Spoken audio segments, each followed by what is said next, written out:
Sin salud no hay nada. En este episodio de Health Café hablaremos de por qué sí y por pura congruencia hay que incluir el concepto de responsabilidad social en las empresas de la salud más allá del negocio. Y para ello hemos invitado a Andrea Conde de Novartis México. Además, el doctor Castilleja nos hablará de una de las razones más comunes de consulta en la sala de emergencias, el riesgo de infarto. Conozcan las nuevas tendencias en la materia y quédense hasta el final para conocer los 3 consejos para tener un corazón saludable. Health Café, la salud en el spotlight a través de la voz de los expertos. Fer, amo el capítulo de hoy, porque creo que coincides conmigo en que la salud es mucho más que médicos, enfermeras, hospitales, medicamentos, ¿no? Que en realidad es un concepto mucho más amplio que nos lleva a entender que sin salud no tenemos nada. Ahora, si lo entendemos como un derecho básico universal, creo que estamos en aprietos porque en realidad lo que vemos, no solo en México, sino en la mayoría de los países de ingresos medios y bajos, es que hay muy pocos que tienen todo el acceso y todo lo necesario y muchos que tienen muy poquito o no tienen nada. No, tal como lo dices, Juana. A ver, este tema de la salud empieza en las comunidades, desde el cuidado prenatal, la nutrición de la mujer embarazada y la atención correcta, educativa y asistencial de la mujer durante el embarazo, el acceso a cuestiones públicas como agua potable o como un drenaje sanitario correcto. Y esto incide definitivamente en la evolución de las personas. El impacto que tiene una mala calidad en estos servicios, tanto de salud como sociales, pues en la educación, en el crecimiento realmente de la población como sociedad, en la parte de las desigualdades, índices delictivos. Definitivamente que la salud trasciende más allá del individuo e impacta dramáticamente a la sociedad. Y es impresionante cómo cuando te haces consciente de eso te das cuenta que define hasta la talla de las personas en una comunidad, va a definir la probabilidad de un buen desempeño escolar y con ello todo lo que conlleva que una persona vaya logrando sus objetivos en la medida en que va avanzando. Entonces, creo que justo por eso, Fer, para todos los que trabajamos en el sector salud, es prioritario también hablar de responsabilidad social. De un lado, como una toma de conciencia de lo que representa las diferentes actividades que están todas dentro de lo que conocemos como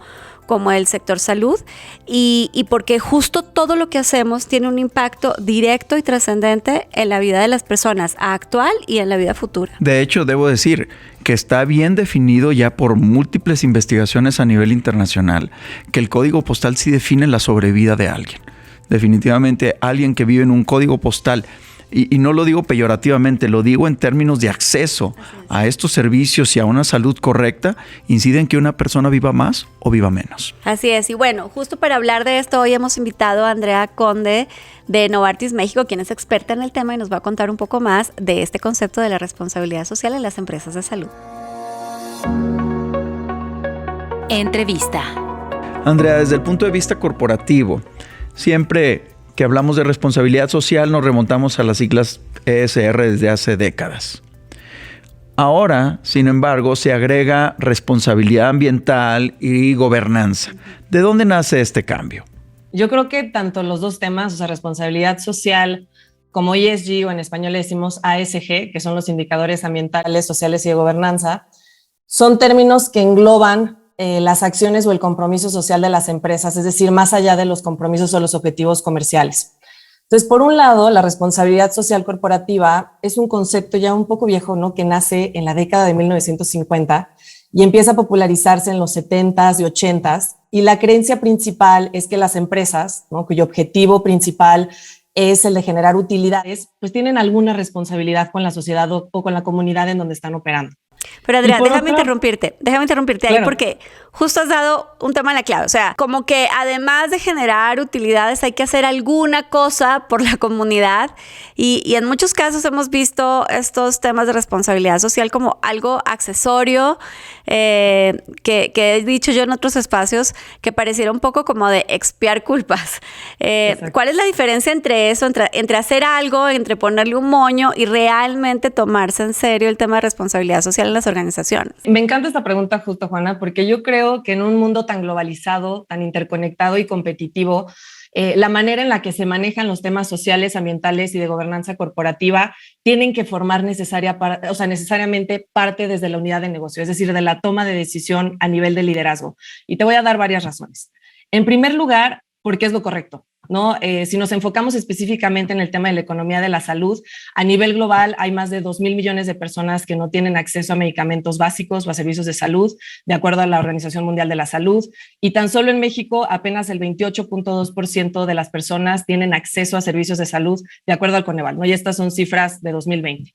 Entonces, para empresas como Novartis, esto hace un llamado a que honremos nuestro contrato social. Y si bien no es nuestro mandato, no es nuestro mandato atender las causas multidimensionales de la inequidad en salud, yo creo que sin duda somos la solución.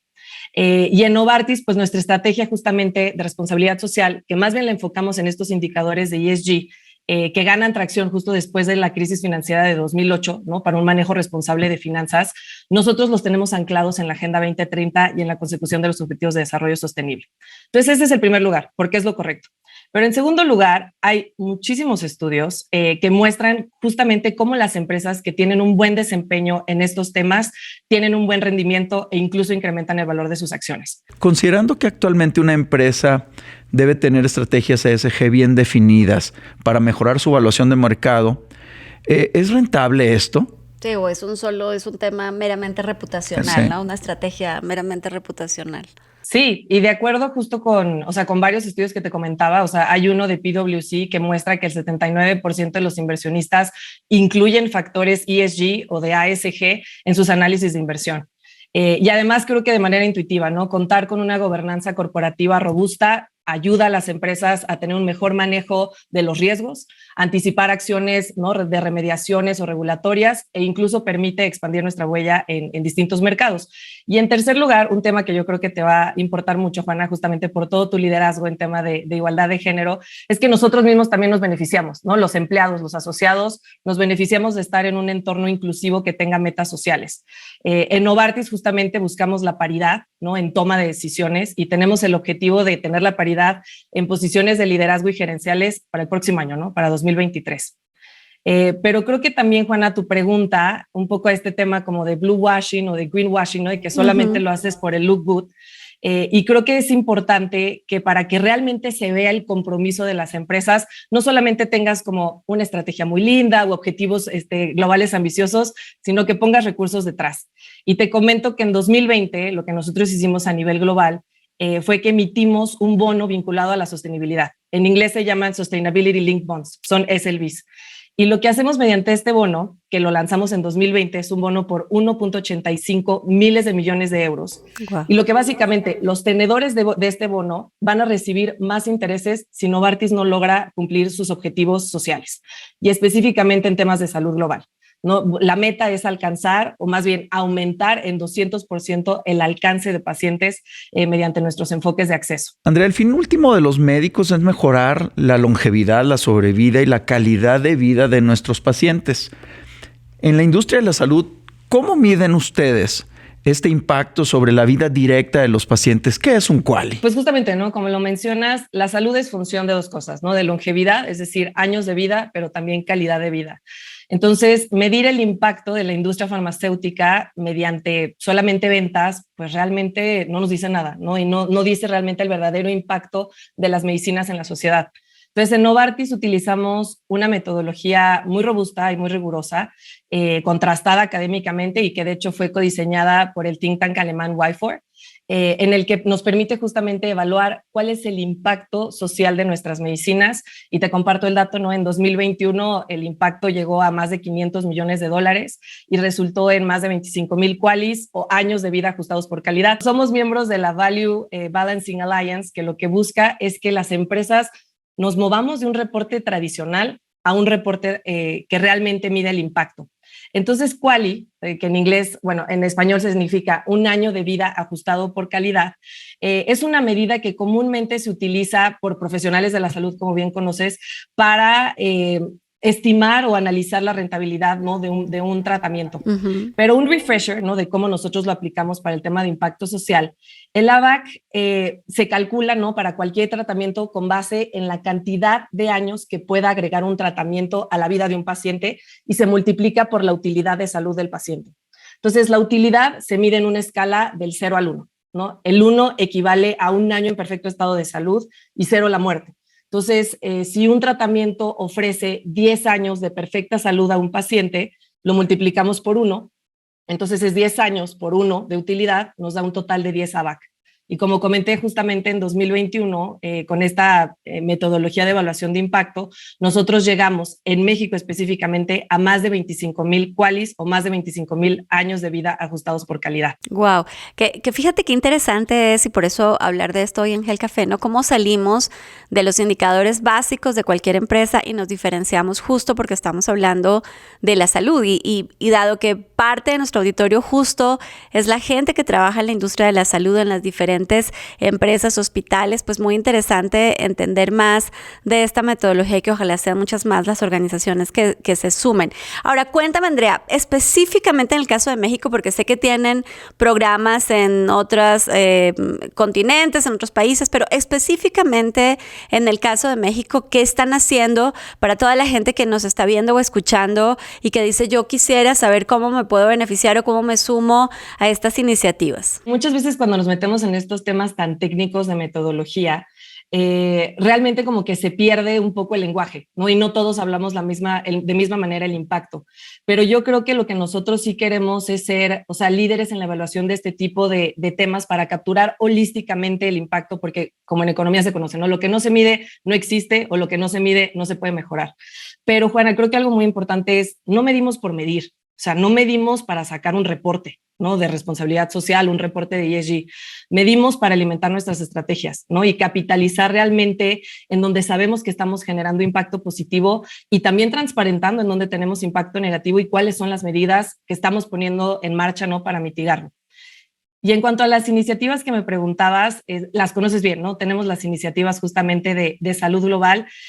Novartis pues tiene una tradición de ya hace más de 20 años en donde buscamos ser como este partner of choice o este aliado en la atención de retos de salud, promoviendo la equidad en salud. A nivel región, no específicamente América Latina, tenemos 3 objetivos, ¿no? El principal es, con los principios de acceso, priorizar la necesidad de los pacientes, escuchando sus necesidades y brindando obviamente soluciones innovadoras para promover la equidad en salud. En México, justo en agosto de 2022, y me encanta poder compartírtelo, firmamos un acuerdo de colaboración con CIPASA, que es la Sociedad de Asistencia Panamericana de la Universidad Panamericana. Entonces ya firmamos el acuerdo en el que vamos a poner en marcha el primer programa de salud global en México. Y es el programa que se llama Novartis Access Program, que conoces bien. Es un programa que básicamente lo que hacemos es ofrecer un portafolio de medicamentos asequibles en enfermedades de alta prevalencia y que son definidos con base en las necesidades y las prioridades locales. Y vamos a iniciar el programa con 3 clínicas Proxis que justamente atienden a población en situación de vulnerabilidad. Y el programa va más allá de la píldora, ¿no? No solamente es ofrecer el portafolio de medicamentos a precios asequibles, sino también es entender cuáles son las necesidades locales en tema de educación médica continua, en tema de concientización, de identificación de riesgos. Y Andrea, pero después de entender cuáles son las necesidades de esas comunidades, supongo que hay intervención, hay trabajo con esa comunidad para resolver y mitigar el impacto que tienen esas carencias en ese grupo de personas. O sea, la metodología que seguimos es un Health Needs Assessment para entender justamente cuáles son estas necesidades.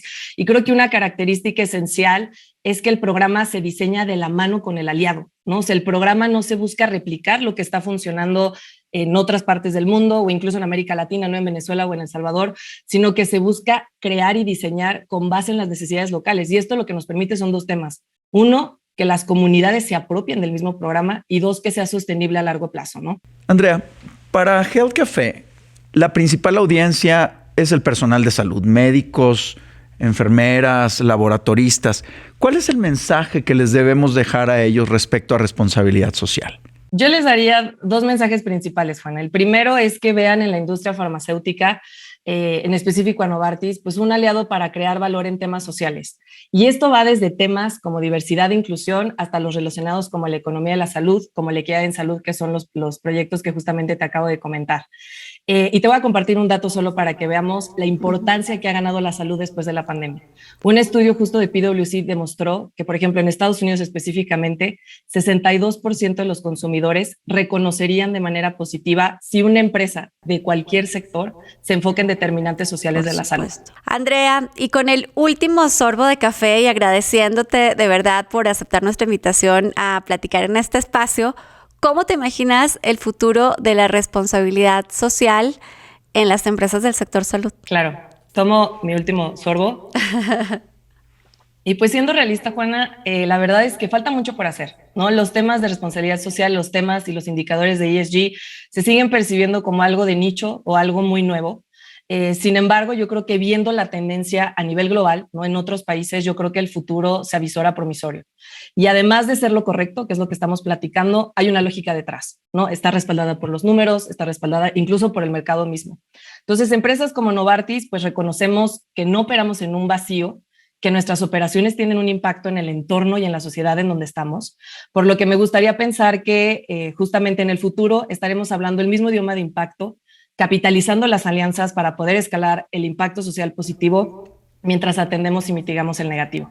Bueno, pues yo me lo imagino haciendo lo correcto, por toda la gente, por los pacientes, por los profesionales de la salud. Gracias, Andrea, por estar en este espacio de Health Café. Nuevas tendencias en salud. Yo creo que a estas alturas todos ya vimos el nuevo video de Shakira, Monotonía, y ese corazón latiendo mientras alguien lo pisa y tiene un bazucazo y, en fin, creo que muy procedente hablar hoy de la salud del corazón, Fer. Definitivamente que el corazón duele con ese video. Entonces, oye, el dolor de pecho es una de las causas más comunes para acudir a la sala de emergencias o a los consultorios médicos. Hoy en día, el temor a tener un infarto está en el inconsciente colectivo. Y esto viene, pues, de casos dramáticos que hemos visto de deportistas, inclusive en medio de un campo de fútbol, perder la vida por una muerte súbita. Pero en vivo y en directo. Hemos visto cómo de pronto se desploman deportistas de alto rendimiento, súper saludables, en fin, que hacen todo lo que se supone que uno debe hacer para que no le pase eso. Exactamente, y justamente en esa medida es que la gente tiene miedo y acude comúnmente con esta molestia a buscar ayuda y asesoría médica. Pero ese es un miedo infundado o es un miedo que tiene sentido. A ver, tiene mucho sentido. En México, hoy las enfermedades cardiovasculares como el infarto, la angina de pecho y la insuficiencia cardíaca son la causa número 1 de mortalidad actualmente. Y eso tiene que ver con muchos factores de riesgo tradicionales que en México son bien comunes, como la comida alta en grasas, alta en carbohidratos, mucho sedentarismo, el índice de tabaquismo pues está altísimo también. Oye, Fer, hoy que estamos hablando de la farándula, ¿no es de eso que anda malito el presidente López Obrador? Mira, yo creo que con tanto tamal de chiltepín pues es probable que sí. O sea, es evidente y no lo digo yo, según lo que está disponible públicamente. Yo no he visto estos documentos de la guacamaya, pero lo que sí es cierto es que el presidente sí tiene factores de riesgo. Seguramente se han descrito hipertensión, hipotiroidismo, evidentemente tiene obesidad central, esta barriga grande que nos ha enseñado en todas sus conferencias, pues son factores de riesgo para infarto y definitivamente que tenemos que poner mucha atención sobre ellos. 2, un tema que es muy considerable es que siempre hemos dicho que los infartos y la angina de pecho y todas estas enfermedades provienen de los factores de riesgo clásico, entendiéndolo como obesidad, tabaquismo, diabetes, hipertensión y colesterol elevado. Sin embargo, hay un componente genético que contribuye con el 50% del riesgo total de tener un infarto. ¿Esto qué quiere decir? Que puede haber gente delgada, como deportistas, que tienen un componente genético muy fuerte para tener un infarto. Pero también conocemos, y todos tenemos a alguien conocido por ahí, que tiene todos estos factores de riesgo y logra una larga vida. ¿Por qué? Porque tiene factores genéticos protectores. De tal manera que una tendencia actual es abordar la enfermedad cardiovascular, sí desde la óptica de los factores clásicos, pero también desde la óptica de los factores genéticos.